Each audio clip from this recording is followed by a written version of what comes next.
नमस्कार, नवग्रह मंथन में आपका स्वागत है। मैं सुरेश कौशल इस कार्यक्रम में आपके साथ ज्योतिष, पर्व, ग्रह, नक्षत्र इत्यादि विषयों पर बातचीत करता रहता हूँ।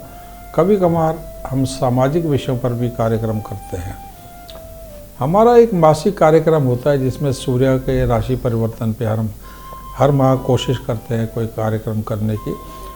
और हमारे एक महत्वपूर्ण जो प्रोग्राम होते हैं वो वर्ष का मेष से लेकर मीन सभी 12 लग्नों पर पूरे वर्ष का वार्षिक भविष्यफल देना तथा मेष से मीन सभी लग्नों पर वर्ष का आर्थिक भविष्यफल आपको देना।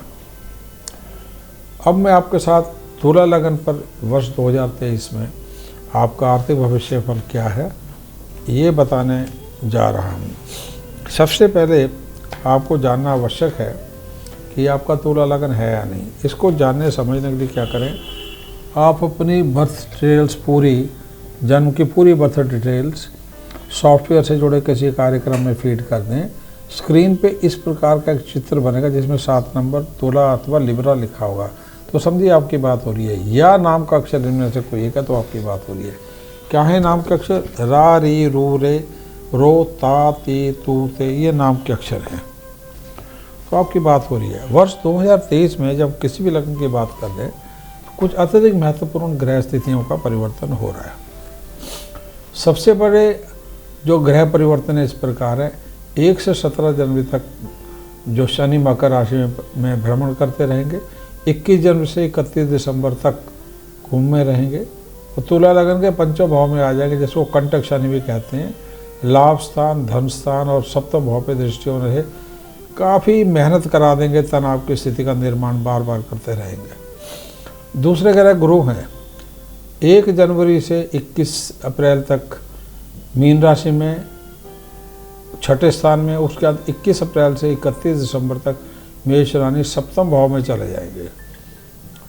राहु 1 जनवरी से 30 अक्टूबर तक मेष में सप्तम भाव में, 31 अक्टूबर से 31 दिसंबर तक मीन में वक्री होकर छठे स्थान में आ जाएंगे। इसी प्रकार केतु 1 जनवरी से 30 अक्टूबर तक तुला में लगन में चल रहे हैं, उसके उपरांत 31 अक्टूबर से 31 दिसंबर में ये तुला से द्वादश भाव में कन्या राशि में चले जाते हैं। इस प्रकार चले जाते हैं। इस वर्ष में मेष में गुरु जैसे ही प्रवेश करेंगे 21 अप्रैल को, पहले राहु में, तो 21 अप्रैल से 31 अक्टूबर के बीच में गुरु और राहु दोनों मेष में सप्तम भाव में तुला लगन के भ्रमण करेंगे। एक प्रबल भीषण गुरु चंडाल योग का निर्माण हो जाएगा। इससे इस योग के ऊपर शनि की दृष्टि पड़ने से और भी भीषण विभत्स हो जाता है। ये सभी लग्नों को ये योग खराब कर सकता है। तो शनि की दृष्टि में रहेगा ये गुरु चंडाल योग 21 अप्रैल से और 31 अक्टूबर के बीच में। अब कुछ और भी ग्रह परिवर्तन नहीं हम कहेंगे, लेकिन ग्रहों का कुछ मिलन इस प्रकार होगा कि उससे एक हिंसक ग्रह स्थिति का निर्माण होता है। जैसे 31 मार्च से 30 अप्रैल में सूर्य और बृहस्पति अत्यधिक नज़दीक होने से बृहस्पति सूर्य की ईट से जलेंगे, गुरु अस्त हो जाएंगे। इसी प्रकार शनि अस्त होंगे 30 जनवरी से 6 मार्च तथा मंगल अस्त हो जाएंगे 24 सितंबर से 31 दिसंबर 2023 तक। मंगल जो तुला लगन के धनेश और सप्तमेश है, तो धन और व्यापार को विपरीत रूप से हिंसक प्रभाव में आ जाएंगे। धन तो आता रहेगा पर कहीं ना कहीं से समस्याएं भी आ जाएंगी। वर्ष में 3 ग्रहण है, जैसे 20 अप्रैल को सूर्य ग्रहण पड़ेगा तुला लगन के सप्तम भाव में, बहुत अच्छा नहीं है। इसी प्रकार से लगन में जो पड़ेगा 14 अक्टूबर को जो सूर्य ग्रहण पड़ेगा वो भी ठीक नहीं है। 28 अक्टूबर को चंद्र ग्रहण, वो भी ठीक नहीं है। तो तुला लगन की ग्रह स्थिति में थोड़ी सी परेशानियां नज़र आ रही हैं। कंटक शनि कह सकते हैं और शत्रु ग्रह बृहस्पति सप्तम भाव में चलते रहेंगे। तो क्या हो सकता है तुला लगन में? तुला लगन में धन तथा आर्थिक स्थिति की बात करें तो 1 जनवरी से 12 फरवरी ये लगन तुला लगन में नौकरी और व्यापार दोनों के लिए सिर्फ ये 12 दिन बात हो रही है। 1 जनवरी से 12 फरवरी तक पैतृक स्रोतों या विदेश से धन प्राप्ति हो सकती है। आप नौकरी में हैं या व्यापार में, दोनों में। अब मैं जनरल नौकरी की बात कर रहा हूँ। नौकरी में यदि आपका क्षेत्र जो है लग्नेश शुक्र, गुरु सूर्य मंगल से जुड़ा है तो ज़्यादा धन आने के संकेत हैं। शुक्र में पूरा जो है आपका शुक्र में एडवर्टाइजिंग हो गया, मीडिया हो गया, बॉलीवुड हो गया, खान पीन का हो गया, दोपहिया वाहनों का हो गया, ब्रांडेड जो मतलब कि हाई एंड कार हैं, एक्सेसरीज का हो गया, इत्र का हो गया, ये जो जितना शुक्र का क्षेत्र इनका जो भी गवर्नमेंट से संबंध बन रहा है, जीएसटी, एसटी इत्यादि, पीपीएफ इत्यादि, तो इन क्षेत्रों में जो नौकरी में यदि आप हैं तो इसमें आपको ये फील्ड बनेगा। गुरु का जो है वो आपका है नौकरी में आपका income tax, sale tax, bank सारे आ गए, पीपीएफ आ गया, इंश्योरेंस की क्षेत्र आ गया, साथ में मिनिस्ट्री ऑफ फाइनेंस आ गई, मिनिस्ट्री ऑफ कॉमर्स आ गई, और एग्रीकल्चर मिनिस्ट्री आ गई, फूड एंड सिविल सप्लाईज आ गई, सारा गुरु से जुड़ा क्षेत्र है। और सूर्य में किसी भी डिपार्टमेंट में कोई भी जॉब, ये सूर्य का हो गया। मंगल का आ गया, क्योंकि तुला लग्न में मंगल धन का भी स्वामी है, तो ये गुड़ का आ गया, और यानी कि फूड एंड सिविल सप्लाईज में और जो गुड़ से जुड़ा हुआ विभाग है, या फौज है, पुलिस है, स्पोर्ट्स का जो मिनिस्ट्री ऑफ स्पोर्ट्स है, मिनिस्ट्री ऑफ हेल्थ है, हेल्थ और ये सारी मिनिस्ट्रीज हैं, एनर्जी मिनिस्ट्री है, इलेक्ट्रिसिटी सप्लाईज है सारी, इनमें जो जॉब्स हैं ये सारी मंगल से जुड़ी है। इनमें जो 4 क्षेत्र मैंने बोले, शुक्र, गुरु, सूर्य और मंगल में ज़्यादा धन है 13 फरवरी से 18 अगस्त तक, 19 से 3 अक्टूबर तक, फरवरी से 18 अगस्त तक ज़्यादा धन है, 19 से 3 अक्टूबर तक धन के साथ साथ खर्चे भी ज़्यादा हैं। 19 अगस्त से और 3 अक्टूबर के बीच में खर्चे ज़्यादा हैं, इनकम कम हो जाएगी। 24 सितंबर से 21 दिसंबर में जो है आपको रिश्वत इत्यादि से बनना है। मंगल अस्त है इस समय। कोई भी अनैतिक किसी भी जॉब में आप हों, प्राइवेट में, गवर्नमेंट में, कोई भी रिश्वत, कोई भी अनैतिक, डबल मीनिंग की भाषा, इनडिसिप्लिन, इससे बचना होगा। विशेषकर यदि आपका फील्ड मंगल या शनि या शुक्र से डील कर रहे हैं आप। मंगल का जैसे मैंने फौज, पुलिस, एग्रीकल्चर, एनर्जी, इलेक्ट्रिसिटी सारा गया। शनि से गवर्नमेंट मिनिस्ट्री जो स्टील से, कोल से, सारी की सारी आ गई।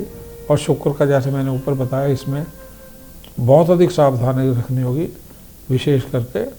और 3 से 18 अगस्त वैसे तो जैसे मैंने बोला, और 24 सितंबर से 31 दिसंबर जनरल बोला, पर 1 अगस्त महीने में शुक्र अस्त भी है लग्नेश, वो 3 से 18 अगस्त है, उसमें सावधानी रखनी होगी। और एक्लिप्सिस हैं, 20 अप्रैल को सूर्य ग्रहण, 14 अक्टूबर को सूर्य ग्रहण, 28 अक्टूबर को चंद्र ग्रहण। ये सारे फील्ड मैंने बता दिए, इनमें आपको सावधानी रखनी होगी। 15 मई से 15 जून, 15 सितंबर से 15 अक्टूबर, 16 जनवरी से 16 मार्च, ये जो पीरियड है इसमें जॉब में आपको ज़्यादा सावधानी रखनी है। ये सूर्य का जो 15 मई से 15 जून में सूर्य का अष्टम भाव में भ्रमण है। 15 सितंबर से 15 अक्टूबर में ये जो है सूर्य का द्वादश भाव में भ्रमण है। और अगला जो है 16 जनवरी में सूर्य जो है 16 जनवरी से लेके और 6 मार्च तक, इसमें शनि चतुर्थ और कुछ भाग पंचम का है, इसमें भ्रमण सूर्य का विपरीत होगा। तो किसी भी नौकरी में होगे तो जॉब में धन कम होगा। और यदि आप जो है इसमें प्रमोशन के चांसेस कम होते हैं या प्रमोशन नहीं होती। यदि अनैतिक कर रहे हैं, इनडिसिप्लिन से है, रिश्वत आदि में, जॉब को खतरा हो जाता है। तो इन तारीखों में सावधानी आपको रखनी होगी। अब व्यापार की बात करते हैं। 12 फरवरी से 18 अगस्त ज़्यादा धन है इसमें। 4 अक्टूबर से 28 अक्टूबर, 4 अक्टूबर से 28 दिसंबर एवरेज टू गुड। उसका कारण है मंगल अस्त हो जाएंगे 24 सितंबर से, तो उसमें इस वजह से 24 सितंबर से 31 दिसंबर में आशा से कम धन आएगा। जैसे मैंने बोला मंगल के कारण, मंगल शनि और गुरु के क्षेत्रों में, मंगल का जैसे मैंने बार बार बता रहा हूँ, फौज, पुलिस इत्यादि जो भी क्षेत्र है, शनि का लोहा सीमेंट इत्यादि हो गया। और गुरु का क्षेत्र हो गया आपका जो है ये घी हो गया, पीली वस्तुएं हो गई, चने की दाल हो गई, मेटल्स हो गए, सोना, पीतल इत्यादि। और स्कूल हैं आपके, कॉलेजेस में आप ट्यूशन्स करते हैं, खान पीन का, होटल व्यवसाय, कन्फेक्शनरी का हो या ब्याज का हो, आपकी एजेंसी हो, इंश्योरेंस इत्यादि, इनमें थोड़ा सा ये आशा से कम धन हो जाएगा 24 नवंबर से 31 दिसंबर में। परंतु शुक्र और बुध के क्षेत्रों में थोड़ा शुभ होगा। शुक्र और बुध का पूरा जो क्षेत्र है एंटरटेनमेंट, जैसे टीवी, बॉलीवुड इत्यादि, बुध का कागज, कपड़ा, कंप्यूटर का क्षेत्र हो गया, टेक्सटाइल का हो गया, इंटीरियर का हो गया, पेपर का हो गया, वॉलपेपर का हो गया, आर्किटेक्चर, इनमें थोड़ा शुभ रहेगा। एक्लिप्सिस 20 अप्रैल के जो ये है एक्लिप्सिस है, और 20 अप्रैल से 30 अक्टूबर जो है, इसके बीच में थोड़ा सावधानी से आप निवेश करें। एक्लिप्सिस है 20 अप्रैल, 14 अक्टूबर, 28 अक्टूबर इनमें, तथा 20 अप्रैल से 30 अक्टूबर जब राहु गुरु इकट्ठे चले, गुरु चंडाल योग में, उसमें सावधानी से निवेश करें। किसी भी व्यापार में, विशेष करके इंपोर्ट और एक्सपोर्ट, एलसीज वगैरह के थ्रू नंबर 2 से कोई काम न करें, और शेयर मार्केट और सट्टे में विशेष रूप से सावधानी से निवेश करें, अन्यथा धनहानि संभव है। जुआ, सट्टा, सोना, बैंकिंग में विशेष रूप से सावधानी रखें। क्रेडिट कार्ड इत्यादि के फ्रॉड हो जाते हैं, इसलिए ज़्यादा सावधान रहें, और धन थोड़ा सा अस्थिर रह सकता है। अब इस गुरु चंडाल योग के और अन्य प्रकार से क्या करें हम? सबसे पहले हमें अपने तुला लगन में धन के स्वामी कौन है, लाभ के कौन है, उनको समझते हुए इन ग्रहों को प्रबल और इंटैक्ट रखना है। तुला लगन में द्वितीय भाव के स्वामी जहाँ 8 नंबर लिखा हमने, यहाँ मंगल है, और सप्तम के स्वामी भी मंगल है, यानी व्यापार और धन का संबंध बना पड़ा है। तो मंगल के ग्रह जो है, इसका जो रत्न है या इसके जो मंत्र है, इनका जाप।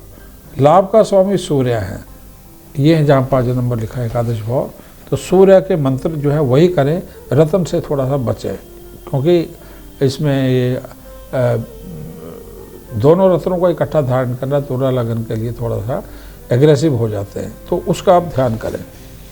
और तो ये तो हो गए आपके स्थान, मैंने बता दिया किनका संबंध लाभ या आपके आय से है।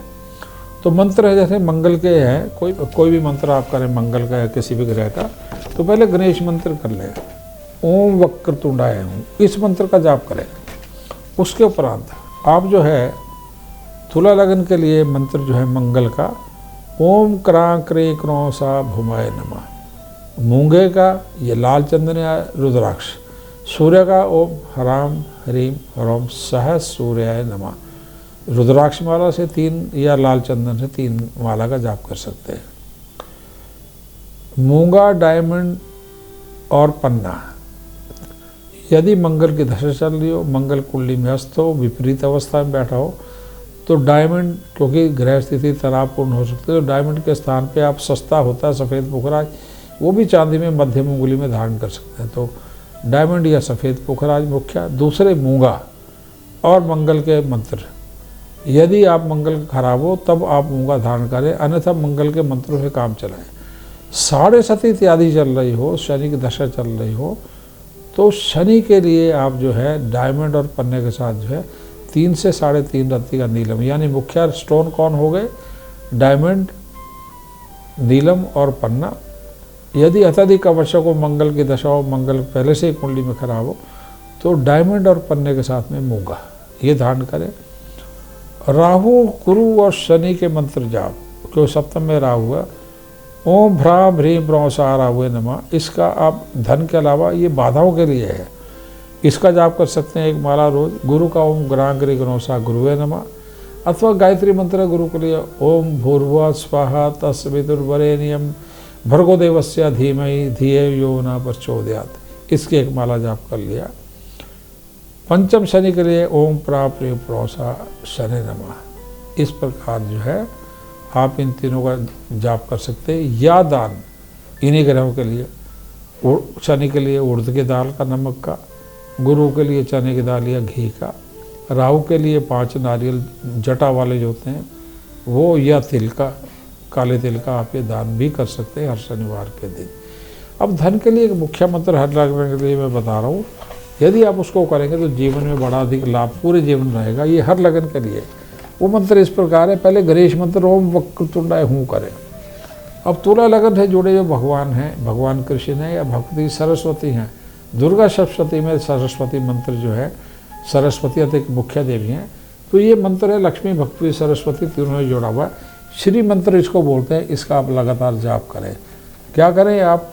दीपावली के दिन, अक्षय तृतीया के दिन, दशहरे के दिन, या नवरात्रों में किसी दिन, या किसी भी बुधवार को शुक्ल पक्ष में जब स्वाति नक्षत्र हो तो इस जाप का मंत्र का जाप शुरू करें। मंत्र इस प्रकार है, पढ़ देता हूँ।